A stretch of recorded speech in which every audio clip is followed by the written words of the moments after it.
الصفة الثانية هي التوبة إلى الله عز وجل.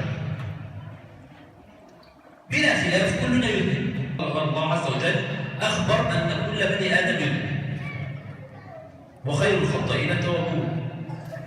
فهل تبت عن هذا الذنب؟ كيف أتوب؟ وهنا لنا وقفة. التوبة التي يعرفها الجميع يقول الله أستغفر عن الذنب وأتوب إلى الله عز وجل وأعي الله عز وجل ألا أعود له. ولكن هناك ذنوب لعباد الله عز وجل وحقوق له، ماذا فعلت فيها؟ ما يجيش واحد يسرق ورث اخواته البنات يقول خلاص تبت من النهارده، لا، دي مش توبه، ترجع لهم فلوسهم تبقى كده تبت.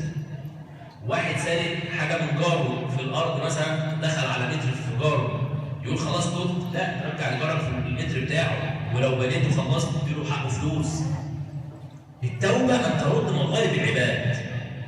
فلان موظف في شغل عمل ورقه مشى بيها مصلحه لواحد خلاها كلب لواحد تاني، ترجع الحق. طب انا ممكن اتسجن بدل ما تخش النار. فاذا التوبه مش معناها اللي فات خلاص نسى، لا، اللي فات ده بينك وبين الله عز وجل، الله عفو كريم ان يعفو عنك.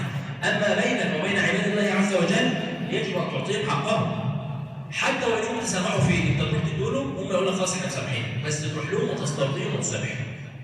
فاذا من شروط التوبه بينك وبين العباد ان ترد الحق لعباد الله عز وجل. الامر الثالث